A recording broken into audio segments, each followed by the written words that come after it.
नमस्कार मित्रांनो, तुम्ही जर 2026च्या खरीप पीक विमा योजनेसाठी अर्ज करणार असाल तर आजचा व्हिडिओ तुमच्यासाठी खूप महत्त्वाचा असणार आहे.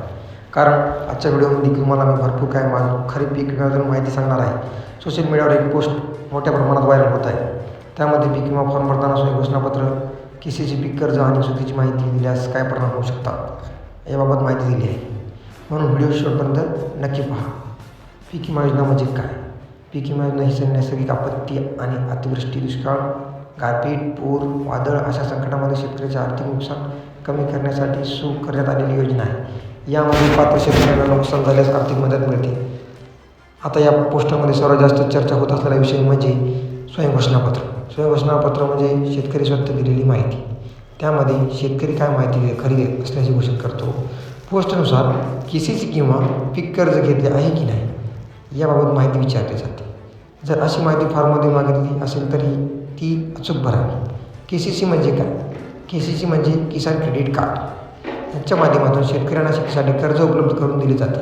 अनेक शेतकऱ्याकडे केसीसी असते, म्हणून फॉर्म भरताना कर्जासंबंधी माहिती अचूक देणे खूप महत्त्वाचे ठरते. पोस्टरमध्ये चुकीची माहिती दिल्यास काय परिणाम होऊ शकतात असा दावा करण्यात आलेला आहे. उदाहरणार्थ, अर्जावर होणारा परिणाम काय होऊ शकतो? पुढील पडताळणी होऊ शकते. म्हणून कोणतीही माहिती अंदाजाने भरू नका.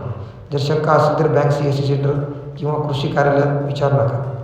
फॉर्म भरताना लक्ष ठेवायच्या अटी: आधार कार्ड, 7/12, पीक कर्ज, पीक माहिती, बँक खाते, मोबाईल नंबर, जमिनीचा तपशील, आवश्यक असल्यास केसीसी संबंधित माहिती. ही सर्व माहिती व्यवस्थित तपासूनच मगच अर्ज सबमिट करा. महत्त्वाची सूचना: सोशल मीडियावर अनेक पोस्ट व्हायरल होतात, परंतु प्रत्येक पोस्ट अधिकृत असेलच असे नाही.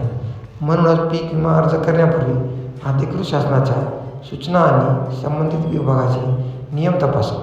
तर मित्रांनो, आज आपण खरीप पीक विमा 2026 संदर्भातील या व्हायरल पोस्टमधील माहिती समजून घेतलेली आहे. जर हा व्हिडिओ उपयुक्त वाटला असेल तर लाईक करा. तुमच्या शेतकरी मित्रापर्यंत हा व्हिडिओ नक्की शेअर करा. आणि अशा शेती पीक विमा, कर्जमाफी, नमो शेतकरी, PM किसान आणि सरकारी योजनेच्या अपडेटसाठी आमच्या न्यूज अपडेट चॅनलला नक्की सबस्क्राईब करा. धन्यवाद. जय हिंद, जय महाराष्ट्र.